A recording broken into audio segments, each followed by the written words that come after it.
নামেই মুসলমান, ওরা সাজছে মুসলমান, ওরা নামেই মুসলমান। কথা বলেন ঠিক কিনা? ওদের টুপি দাড়ি পাগড়ি আছে দেখতে মাওলানা, ভিতরে নাই নবীর প্রেম ইয়াজিদে ভরা। কথা বলেন ঠিক কিনা? ওরে ইমানদারের ইমান নিয়ে করছে যারা খেলা, ওরাই তো আসলে ইয়াজিদের ছেলা। ঠিক কিনা? ওরা সাজছে মুসলমান, ওরা নামেই মুসলমান, ওরা সাজছে মুসলমান, ওরা নামেই মুসলমান। খারাপ লাগছে রাগটা হচ্ছে নাকি? খেয়াল, লম্বা আলোচনা নয়, সংক্ষেপ করছে। কলব কেন সংশোধন করতে হবে, আর ওলি আল্লাহরা কেন কলবের কথা বললো, এ প্রসঙ্গে কি একটু আলোচনা করব। খেয়াল, এই কলব আল্লাহ ভেদের মহাসমুদ্র, কেবলা জান হুজুর বলেছেন অতুল গুঞ্জ। এই কলবের মধ্যে যখন আপনি আল্লাহকে বসাইতে পারবেন, তখন আপনি আল্লাহকে সব সময়ের জন্য আল্লাহর রঙে রঙিন হয়ে যাবেন। আপনার হাত পা অঙ্গ প্রত্যঙ্গ জবান সবকিছু মধ্যে আল্লাহর জিকির জারি হয়ে যাবে। জোরে বলি সুবহানাল্লাহ। নবীজি বলেন শয়তানু জাসিমুন আলা কলবি বানি আদম, বানি আদমের কলবের ভিতরে শয়তান বসে বসে ধোঁকা দেয়। কলবের ভিতরে আল্লাহর বসবাস, আবার শয়তানও বসতে পারে। কলবের ভিতরে শয়তান বসে বসে ধোঁকা দেয়। আমার নবী এই হাদিস বলার পরে সাহাবায়ে কেরাম বললেন, ইয়া রাসূলুল্লাহ, নবী গো, আপনার কলবের ভিতরে কি শয়তান আছে নাকি? রাসূল বললেন, সাহাবীরা রে শোনো, আমার কলবের ভিতরেও শয়তান ছিল, আমার ভিতরেও ছিল, আছে, কিন্তু ওই শয়তানটা আমার কাছে কালেমা পড়ে মুসলমান হয়ে গেছে। ও আমাকে আর ধোঁকা দিতে পারে না। ও মোল্লা, তোমার কলবের ভিতরে শয়তান বসে থাকে, তুমি নামাজের ভিতরে কত রং বিরঙের স্বপ্ন দেখো, কত অন্যায় খারাপ কাজ তুমি করো, তোমার কলবের শয়তানটাকে মুসলমান বানাইতে পারলা না। আমার নবীর কলবের শয়তান মুসলমান হয়ে গেল। মোল্লা কয়, নবী আমার মতো সামনে আরো আসেন, পাবেন। বাবা একটু গভীর মনোযোগ লাগায় দেন, এই কলব কেন পরিষ্কার করে দেন। পয়গম্বর মুসা নবী একদিন আল্লাহর কাছে ডাকে দিয়া বলে, আল্লাহ, আমি আপনাকে দেখতে চাই, রব্বি আরিনি আনজুরু ইলাইহি। আমার আল্লাহ বললেন, তারানি, ও মুসা, তুমি আমাকে দেখতে পারবে না, দেখতে পারবে না। আল্লাহ কয়, মুসা রে, দেখার মতো এখতিয়ার তোমার হয় নাই, চর্মচোখ দিয়ে আমি আল্লাহ দেখা যায় না। সুবহানাল্লাহ। চর্মচোখ দিয়ে দেখা যায় না, দেখা যায়। মুসা কয়, আল্লাহ দেখা যদি নাই দেখ, তাহলে আমি আর তোমার কালেমার দাওয়াতটা দিচ্ছি না, তোমার দাওয়াত তুমিই দাও। মুসা নবীর রাগ ছিল একটু বেশি, জানেন না আপনারা? রাগ ছিল একটু বেশি। আলাদিবা ছিল ছোট, দেখবেন তুতা মানুষেরা, ওরা ওই তো তো তো তো করতে করতে ঝাড়ি দেয়। কথা ঠিক হবে, ঠিক ঠিক মতো কথা ক্লিয়ার হয় না, সাপ্লাই দিতে পারে না, রাগ অটোমেটিক ভিতরে আটকে রাগ বেশি হয়ে যায়। মুসা নবী ছিল তুতারিয়া, উনি ছিল তুতলা, যার কারণে রাগ ছিল একটু বেশি। কয়, আল্লাহ তোমার কালেমার দাওয়াত থাকলো, লাগি থাকলো, জোড়া থাকলো, আমি গেলাম আমার দিকে, তুমি থাকো তোমার দিকে। আল্লাহ কয়, দাঁড়া, দেখতে চাস? কয়, হ। বড় আশা, বলো হ, পারবি তো? আল্লাহ চেষ্টা করে। আল্লাহ কয়, তাহলে দেখি। فَقَلَعْنَا عَلَيْكَ إِنَّكَ بِالْوَادِ الْمُقَدَّسِ طُوًى।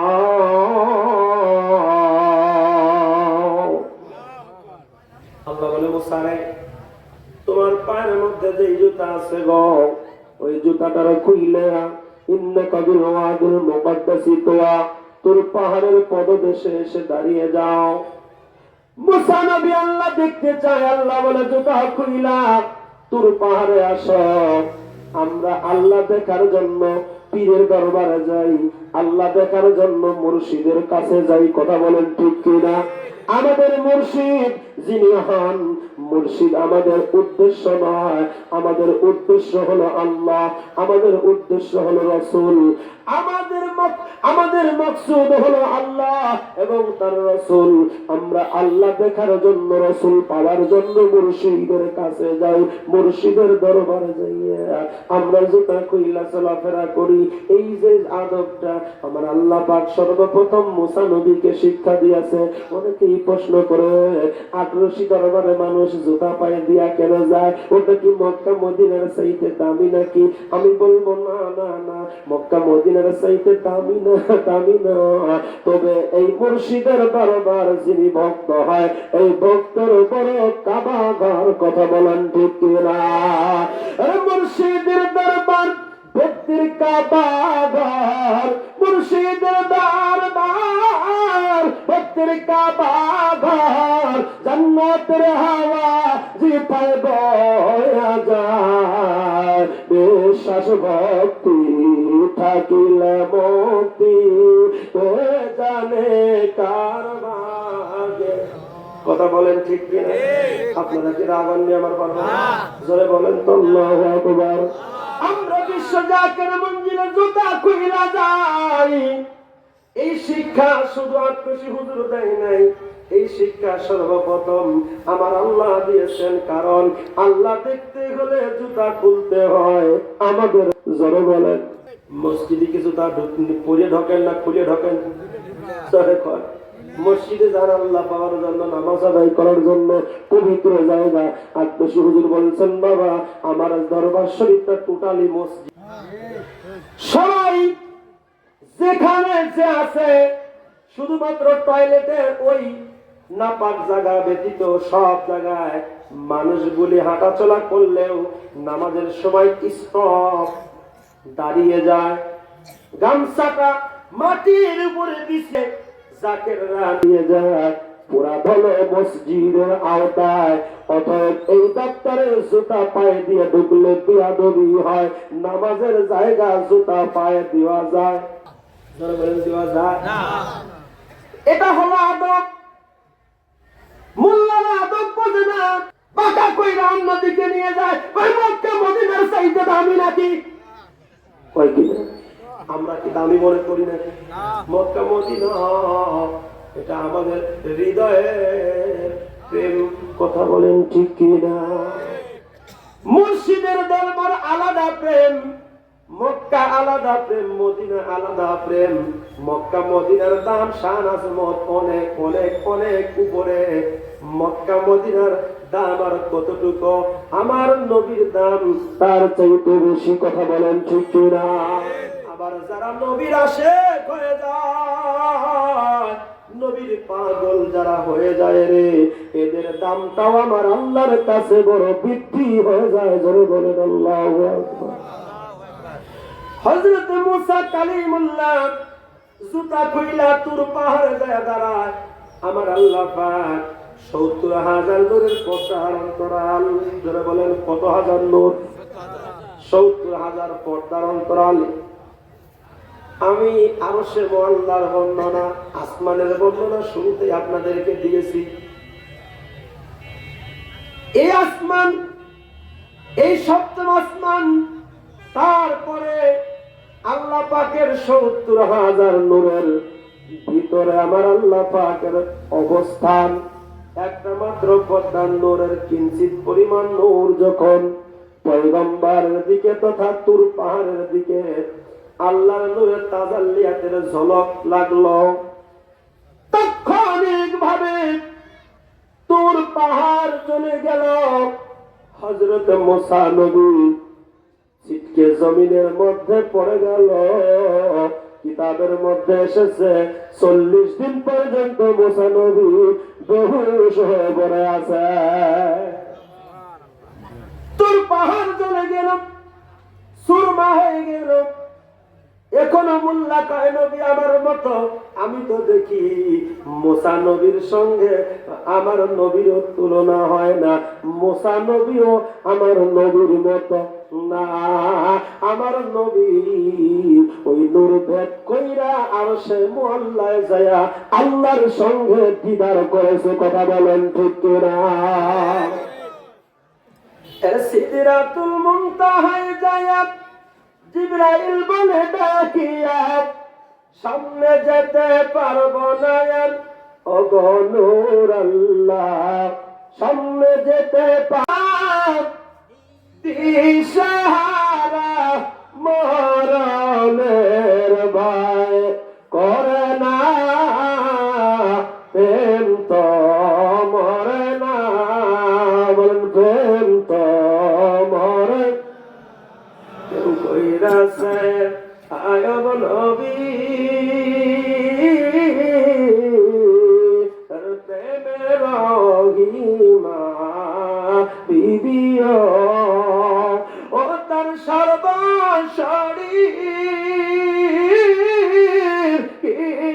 খাইল তবু প্রেম সারল না, প্রেম তো মরে। বলো প্রেম তো মরে না। আল্লাহুম্মা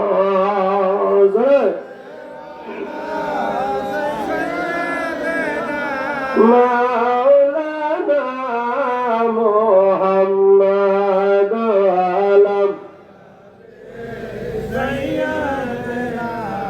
মাওলানা। আমার বন্ধুরা গভীর মনোযোগ, কোথায় ছিলাম? আল্লাহ পাক আদম নবীকে সিজদা করালো, সবাই সিজদা করলো, আজাজিল করলো না। আজাজিল কয় আমি তাওহীদ মানি, রিসালাত মানি না। রিসালাত এখন যদি কেউ বলে আমি শুধু আল্লাহ মানি, নবী মানি না। একটা ভিডিও দেখলাম ফেসবুকে, একটা মসজিদের মধ্যে কয়েকজন শায়েখ, আমি নাম বলবো না, তথাকথিত শায়েখ মসজিদের মধ্যে যাইয়া মসজিদের মেহরাবের সামনে লেখা আছে শুধু লা ইলাহা ইল্লাল্লাহ। উনি দেখে বলে আমি বড় খুশি হয়েছি, আল্লাহর পরে মুহাম্মদ নাই। কিছু কিছু বেদাতি মোল্লারা মসজিদের এক পাশে আল্লাহ আর এক পাশে মুহাম্মদ লাগায়, এটা আল্লাহর সঙ্গে শরীক হয়ে যায়। এই শিরকি কাজ এই মসজিদে নাই, আমি বড় খুশি। আপনারা কি খুশি? এটা কি বক্তা না তক্তা?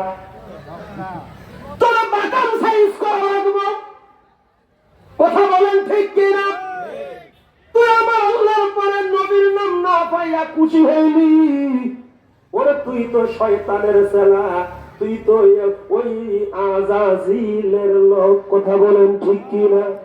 যারা শুধু আল্লাহ আল্লাহ করো, নবীর প্রশংসা করো না, আল্লাহর ওলিদের শান আজমত তোমরা দাও না, তোমাদেরকে মুনাফিক সার্টিফিকেট দিছে আমার আল্লাহ। আমি শিহাবুদ্দিন যুক্তিবাদী দেয় নাই, আমার আব্বাজান তুফাজ্জল হোসেন যুক্তিবাদীও দেয় নাই, আমার পীর বিশ্ব ওলি খাজা ফরিদপুরিও দেয় নাই। তোমরা যে মুনাফিক নবী ওলির দুশমন যারা, এই সার্টিফিকেট দিছে না আমার আল্লাহ, আমার আল্লাহ, আমার আল্লাহ। কথা বলেন ঠিক কিনা? ওয়ালাকিন্নাল মুনাফিকিনা লা ইয়ালামুন। যাদের ভিতরে মুনাফিকি আছে তারা নবী চিনবে না, ওলি আল্লাহর শান আজমত তারা বুঝবে না। তাহলে আমরা যারা নবীর পক্ষে, ওলি আল্লাহর পক্ষে, আমরা যে সঠিক পথে, এটার মধ্যে কোনো সন্দেহ নাই। কথা বলেন কয় বায়াত নাই, বায়াত গ্রহণ করা যাবে না। তোমরা কেন পীরের কাছে যাও? পীরের কাছে যাওয়ার কোনো প্রয়োজন নাই। সূরাতুল আরাফের 3 নম্বর আয়াতে কারিমার দলিল তারা উল্লেখ করে কয় আল্লাহ বলেছেন ইত্তাবিউ, অনুসরণ করো মা উনজিলা ইলাইকুম মির রাব্বিকুম, তোমাদের রবের পক্ষ থেকে যাহা নাজিল হয়েছে তাহার কুরআনুল কারিমার। ওয়ালা তাত্তাবিউ, অনুসরণ করো না মিন দুনিহি আউলিয়া, আল্লাহ ছাড়া কোনো আউলিয়া অনুসরণ তোমরা কইরো না। যারা বলেন আল্লাহু আকবার। এই আয়াত মানুষদেরকে বুঝাইয়া তারা বলতেছে আল্লাহ ছাড়া কোনো ওলি মানা যাবে না, আল্লাহ ছাড়া কোনো আউলিয়া মানা যাবে না।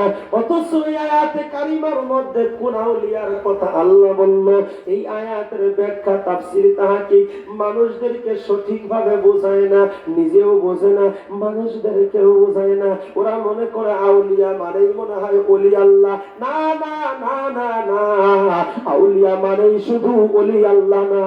আল্লাহ পাক সূরাতুল বাকারার 257 নম্বর পৃষ্ঠা আয়াতের মধ্যে আল্লাহ পাক বলেন ওয়াল্লাযীনা কাফারু আউলিয়াহুমুত তাগুত, যারা কুফরি করলো তাদের আউলিয়া হলো তাগুত, তাদের আউলিয়া হলো শয়তান। তাগুত হলো শয়তানের একটা নাম।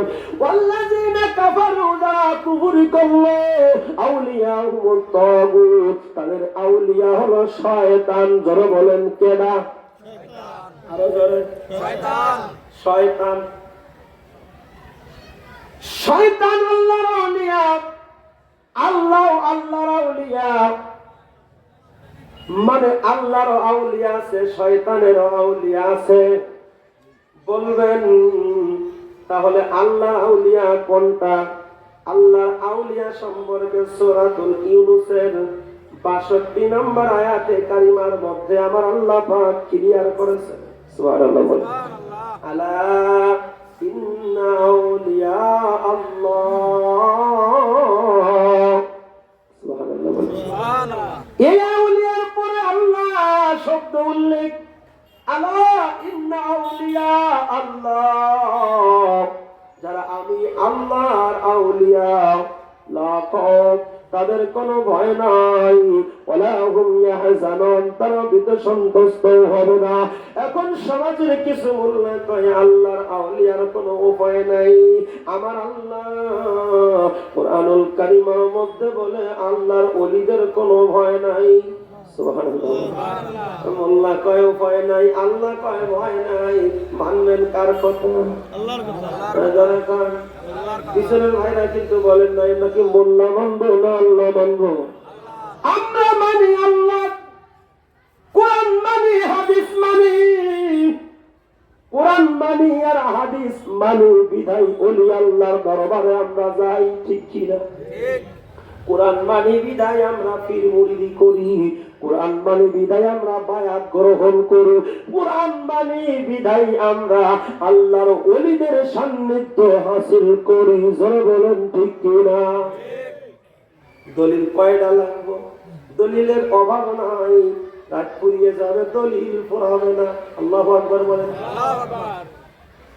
আমি যে কথা বলতেছিলাম, এই কলব কেন পরিষ্কার করবেন? প্রথমের ওয়াজ মনে আছে যে আপনার? কলবের কথা আল্লাহ কয়বার কইছে? 100 বার। মাশাআল্লাহ, ওয়াজ মনে আছে 139 বার। এই কলবের কথা আল্লাহ কেন বলল? মোল্লা কয় নামাজ পড়ো, নামাজ পড়ো। ওলি আল্লাহ কয় কলব পরিষ্কার করো। সুবহানাল্লাহ। সুবহানাল্লাহ। এটাই তো মোল্লার সাথে ওলি আল্লাহ বিরোধ। বিরোধ কিছুই না, ওরা শরীয়তে মনে করে বিরোধ। কিন্তু ওলি আল্লাহ যারা কোন পরিষ্কারের কথা যারা বলে, তারা কি নামাজের কথা বাদ দেয়? না। নামাজ পড়া নিষেধ করে না। আমার হুজুর কেবলা জান কি নামাজ পড়ার হুকুম দিছে কিনা? দিছে। এবং বলছেন বাবা যারা নামাজ পড়ে না তারা আমার মুরিদ না। কথা বলেন না কেন? জাকির ভাইরা রে, যতগুলি ওয়াজিফা কালাম বিশ্ব আলী খাজা ফরিদপুরি আমাদেরকে শিক্ষা দিল, প্রত্যেকটা ওয়াজিফা কালাম নামাজের আগে এবং পরে। কথা ঠিক কিনা? এখন কেউ যদি নামাজ বাদ দিয়া দেয়, পাক কালাম ফাতিহা শরীফ পড়া হয় না। মাগরিবের পরে ফাতিহা শরীফ আছে, নফল নামাজ আছে, 5 প্রকারের ফয়েজ ওয়ারিদ হয়। এরপরে জিকিরের সবক আছে না নাই? ঈশার নামাজের পরে নবীর উপরে দুরূদ শরীফ কয়বার? জোরে করেন। কিছু মোল্লা আছে কয় দুরূদ এত পড়ার দরকার নাই, যদিও বড় দুরূদ ইব্রাহিম। আমি কই দুরূদ ইব্রাহিম নামে কোনো দরুদই নাই। আছে নাই? কোরআন হাদিসে কোথাও দুরূদ ইব্রাহিম নামে কোনো দুরূদ নাই। তবে এই দুরূদটা আমরা কিতাবের মধ্যে দেখলাম, এই দুরূদের নাম হলো সালাতু ফিত তাশাহুদ, অর্থাৎ তাশাহুদ নামাজের দুরূদ। আল্লাহ পাক বললেন, ইয়া রাসূলুল্লাহ, নবী গো, মাকামে ইব্রাহিমের তাজিমার্থে আপনি দয়া করে নামাজের মধ্যে ইব্রাহিম নবী আমার খলিলুল্লাহর নামটা উচ্চারণ করিয়েন, আমার খলিলের নামটা ঢোকায়েন। দুরূদ শরীফ আমরা যখন পড়ি, আমরা কি ইব্রাহিম নবীর দুরূদ পড়ি না আমাদের নবীর দুরূদ পড়ি? অন্য কোন নবীর দুরূদ নাই। অন্যান্য নবীদেরকে আল্লাহ পাক শুধু সালাম দিয়েছেন, সালামুন কাওলাম মির রাব্বির রহিম, সালামুন আলা ইলিয়াসিন, সালামুন আলা মূসা ওয়া হারুন, সালামুন আলা ইব্রাহিম। এইভাবে শুধু সালাম দিয়েছে, শুধু সালাম দিয়েছে, দুরূদ কারো উপরে পড়ে নাই। আর দুরূদ এবং সালাম দুইটাই আমার আল্লাহ আমার নবীর উপরে পড়েছে। জোরে বলে যত বোঝে না। দুরূদ পড়ে নবী, আমাদের নবীর দুরূদ নাম দিয়েছে ইব্রাহিম। ওর মতো ব্যাককেল মার্কা 1 নম্বর মোল্লা সমাজে আছেন, তো ব্যাককেল নম্বর 1। ওর তার ছিঁড়ে, ও কিছুই বোঝে না। তুই কি গোবেটের ঘরের গোবেট রে? তুই দরুদ পড়লি নবী, নাম দিলি ইব্রাহিম নবী, তুই তো পাগল ছাগল ছাড়া আর কিছুই না। কথা হয় না? এখানে ইব্রাহিম নবীর দুরূদ হবে না রে পাগলা, দুরূদ আমার নবীর। আর নামাজের দুরূদটা নামাজের বাহিরে পড়া, কিছু কিছু ইমামগণ বলেছেন এটা জায়েজ, এটা এমন ভাবে মুবাহ জাতীয় কাজ। দুআয়ে কুনুত যেমন নামাজের মধ্যে শুধু বেতের নামাজে পড়া হয়, দুআয়ে কুনুত বেতের নামাজে পড়া ওয়াজিব। বাহিরে পড়লেও না পড়লেও গুনাহ নাই, পড়লেও যদি আপনি কিছু সওয়াব পাবেন, কিন্তু এতটা ফজিলত দুআয়ে কুনুতের নাই। তদরূপ ভাবে দরুদ ইব্রাহিম যেটা তারা বলে সালাতু ফিত তাশাহুদ, এই দুরূদটা শুধু নামাজের জন্য খাস, বাহিরের জন্য আরো অনেক দুরূদ শরীফ আছে। যারা বলেন আছে কিনা? 500 দুরূদের হিসাব আমি দিতে পারবো। সাল্লাল্লাহু আলাইহি ওয়াসাল্লাম, এটাও সংক্ষিপ্ত একটা দুরূদ। প্রত্যেকটা কিতাবের মধ্যে যখন আমরা হাদিস শরীফ পড়ি, যখন আমরা ক্লাসের মধ্যে হাদিস শরীফ পড়তাম, আমাদের উস্তাদরা যখন হাদিস শরীফ পড়াইতো, এরকম আন আবি হুরায়রা রাদিয়াল্লাহু তাআলা আনহু আন্নাহু ক্বালা রাসূলুল্লাহ। এখানে যদি বলা হয় দুরূদ ইব্রাহিম ছাড়া আর কোনো দুরূদ নেই, তাহলে এই হাদিস পড়তে যায়া ক্বালা রাসূলুল্লাহ সাল্লাল্লাহু আলাইহি ওয়াসাল্লাম না বইলা বলতে হবে আল্লাহুম্মা সাল্লি আলা মুহাম্মাদ ওয়া আলা আলি মুহাম্মাদ কামা সাল্লাইতা আলা ইব্রাহিম ওয়া আলা আলি ইব্রাহিম ইন্নাকা হামিদুম মাজিদ। আল্লাহুম্মা বারিক আলা মুহাম্মাদ ওয়া আলা আলি মুহাম্মাদ কামা বারাকতা আলা ইব্রাহিম ওয়া আলা আলি ইব্রাহিম ইন্নাকা হামিদুম মাজিদ। এইখানে পড়ে তারপরে হাদিস পড়তে হবে। কথা বলেন ঠিক কি না? অথচ করিমুল্লাহ কোনদিন আল্লাহ রাসূলুল্লাহ সাল্লাল্লাহু আলাইহি ওয়াসাল্লাম না বলা ছাড়া দরুদ ইব্রাহিম পুরা পড়িরা কোন মাওলানা কোনদিন হাদিস পড়ছেনি না। ওই মোল্লা নিজেও পড়ি নাই, অথচ কয় দরুদ ইব্রাহিম ছাড়া আর কোন দরুদ নাই। ওই মোল্লার কথা কাজে ঠিক না। যারা কথা কাজে ঠিক নাই, ও কি জানে একজন কয় মুনাফিক। মুনাফিকের 1 নম্বর গুণ হলো জবানে ঠিক নাই। সকালে কয় এক কথা, বিকালে কয় আমাদের খাইতে আসেনি। আল্লাহ বলেন ইন্নাল মুনাফিকিনা ফিত তারিকিল আসফালি মিনান নার। মুনাফিকের স্থান কোথায়?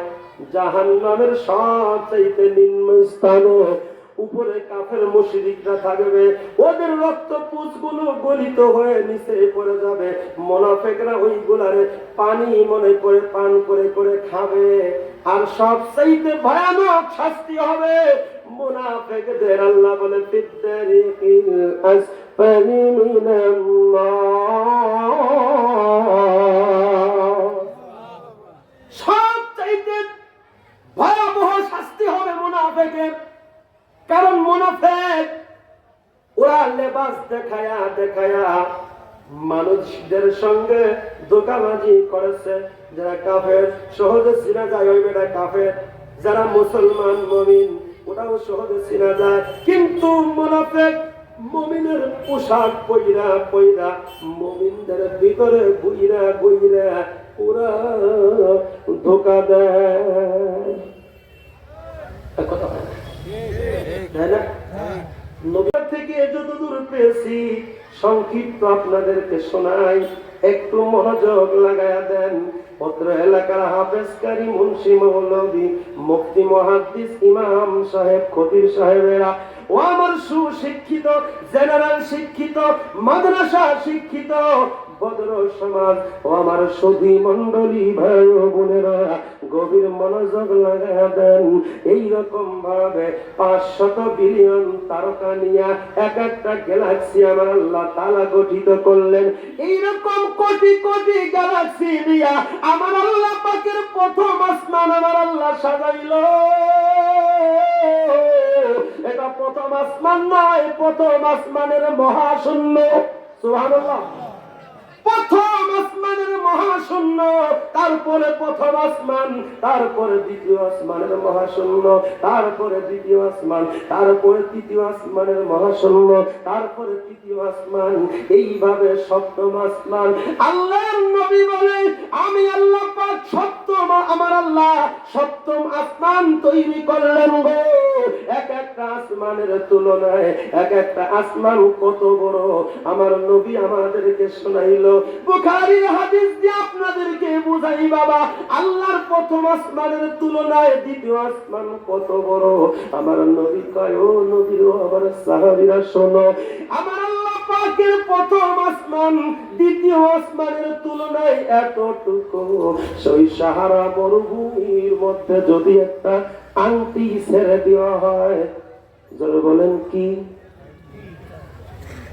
সাহারা মরুভূমির মধ্যে যদি একটা আংটি ছেড়ে দেওয়া হয়, ওই আংটিটার তুলনায় মরুভূমি যত বড়, ওই আংটিটার তুলনায় মরুভূমি যত বড়, আল্লাহর প্রথম আসমানের তুলনায় দ্বিতীয় আসমান তত বড়। সুবহানাল্লাহ কইতেন না? মাথায় কি ঢুকছে নেই? আমি বিজ্ঞানের আলোচনা করছি না, আপনাদেরকে বোঝাইতেছি আমার নবীকে আমার আল্লাহ কোন মাকামে নিয়ে গেল। এই সমাজের মোল্লা মৌলবীরা কয় নবী আমার মতো মানুষ, কথা বলেন বলে কিনা? তুমি বলো নবী আমার মতো, কিন্তু আমার নবী সেই আসমান পাড়ি দিয়া, সপ্তম আসমান পাড়ি দিয়া, লা মাকাম পাড়ি দিয়া, লাহু জাবারুত মালাকুত পাড়ি দিয়া, আরশে মুআল্লায় যাইয়া আমার আল্লাহ আমার নবীর সঙ্গে দেখা করলো, সাক্ষাৎ করলো, নিজের চক্ষু মুবারক দিয়া আমার আল্লাহ তাআলাকে সরাসরি আমার নবী দেখতে পারলো, দেখলো, কথা বললো, আলোচনা করলো, প্রেম ভালোবাসা বিনিময় করলো। আমার নবীর সঙ্গে আল্লাহ পাকের এই মেরাজের সময় দীর্ঘ 27টি বছর কেটে গেল। আরো জোরে বলে, তাহলে তো নবী আমার মতো মানুষ। নবী কেমন মানুষ বাবা বুঝবেন, একটু সংক্ষেপ গভীর মনোযোগ লাগা দেন। আলোচনার সামনের দিকে নিয়ে যাই। আমার আল্লাহ বলে, ওয়ালিল্লাহিল ইজ্জাতু ওয়ালি রাসূলিহি ওয়ালিল মুমিনিনা ওয়ালাকিন্নাল মুনাফিকিনা লা ইয়ালামুন।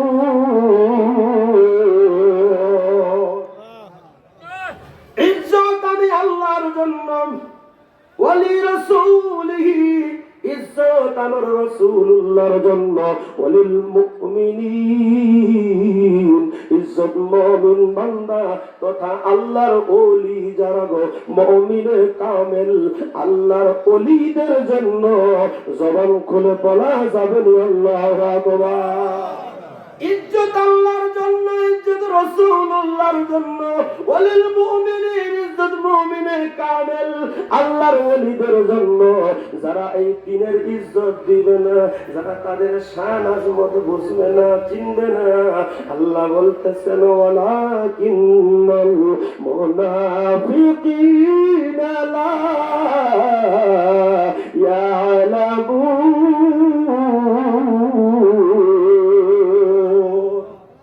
যাদের ভিতরে মুনাফিকি আছে গো, তারা নবী চিনবে না, ওলিও চিনবে না, তারা তাদের ইজ্জত দিবে না। আল্লাহু আকবার বলে। আমাদের সমাজের মধ্যে কিছু কাঠমুল্লা আছে, বড় বড় লেবাস দেখায়া, বুজুর্গের ভাব দেখায়া, দিন মিল্লাতের কথা বলিয়া, লিল্লাহে তাকবীরের স্লোগান দিয়া আল্লাহর ওলিদের মাজার ভাঙে। কথা বলে আছে না? কয় নাম দিছে তাওহীদি জনতা। আমি কই তাওহীদি জনতা, এটা তো তাওহীদি জনতা তো আল্লাহর জনতা না, এটা হলো শয়তানের জনতা।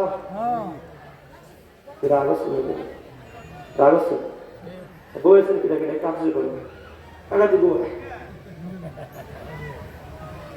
খেয়াল। আমার কথা বোঝা যায়? আমি একটু অসুস্থ শারীরিক, প্রচন্ড জ্বর এবং ঠান্ডা, গলাটা একটু বসা বসা, যদিও কষ্ট হচ্ছে। আপনারা না বুঝলে বলবেন, হুজুর বোঝা যায় না, আপনি বলেন বাদ দেন, আর একজন বক্তা নেই। বোঝা যায় তো ইনশাল্লাহ? বলেন তো আল্লাহু আকবার। তাওহীদি জনতা। আল্লাহ পাক যখন আদম নবীকে সৃষ্টি করলো, তৈরি করলো, আদম নবী তৈরি করার পরে আদম নবীর ভিতরে রূহ দেয়, রূহ থাকে না। আল্লাহ বলে, ও রূহ তুমি কেন ভিতরে থাকো না? রূহ বলে, আল্লাহ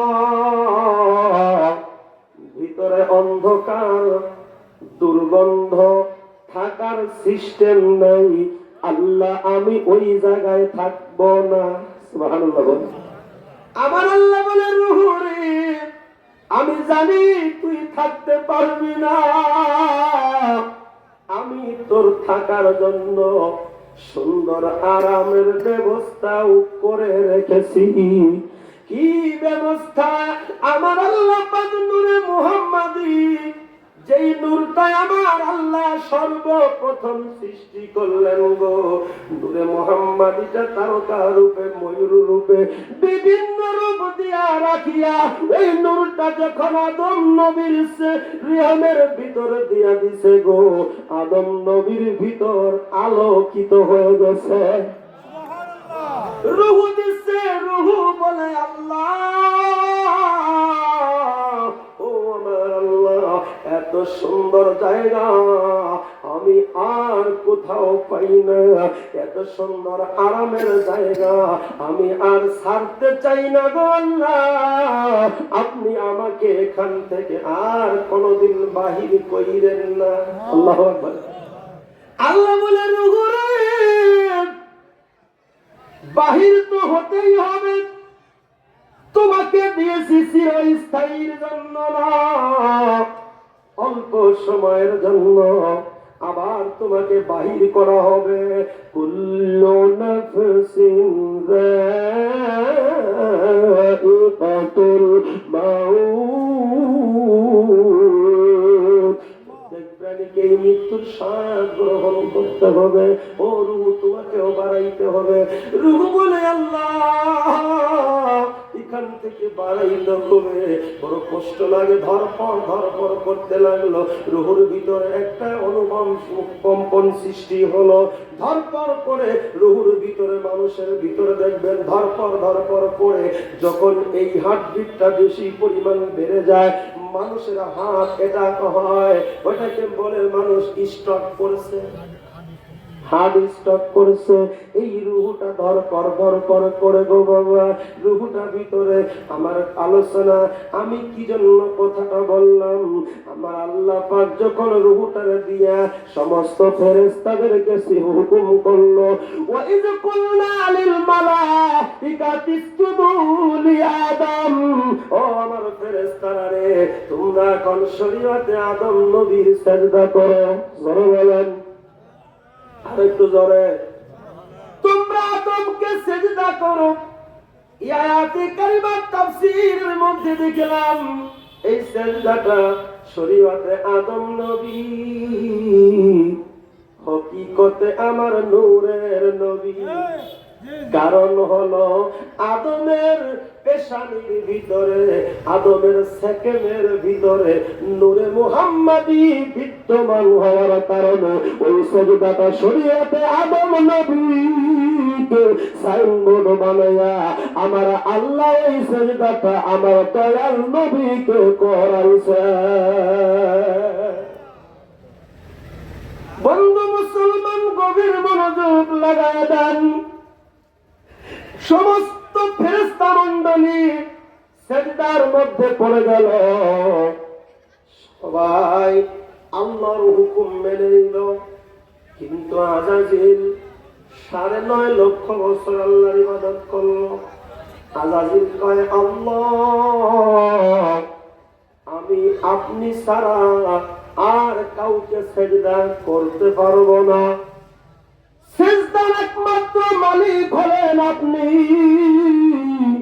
আল্লাহ আপনি হলেন রব, আল্লাহ আমি আপনাকে ছাড়া অন্য কাউকে সিজদা করতে পারবো না, আমি শুধু তাওহীদ মানি, রিসালাত মানি না। আমার আল্লাহ বলতেছেন, ও আজাজিল তুই আমার তাওহীদ মানলি, রিসালাত মানলি না। রিসালাত না মানার কারণে আমার আল্লাহ পাক আজাজিলকে বিতাড়িত করে দিল, আজাজিলকে বিতাড়িত করে শয়তান রূপান্তরিত করে আল্লাহ পাকের দপ্তর থেকে বাহির করে দিল। শয়তান কয়, আল্লাহ আমি তাওহীদ মানি, রিসালাত মানি না, আমি হলাম তাওহীদি জনতা। আমাদের সমাজের মধ্যে কিছু মোল্লা তাওহীদি জনতার স্লোগান দেয়, আমি বলবো ভাইজান তুমি শুধু আল্লাহ মাইনা তাওহীদি স্লোগান দিলা, তোমরাও যে কোন দলের লোক এটা আরো বাকি নাই, ঠিক কিনা? ওরে আল্লাহ মানা নবী মানা নয়, নবী মানলে আল্লাহ মানা হয়, বলো আল্লাহ মানা নবী মানা নয়, নবী মানলে। ফরিদপুরের মানুষ গজল গায় না, কি ব্যাপার? ঘুমাইছেন না আপনারা? কি ব্যাপার? দুশো পর আল্লাহুম্মা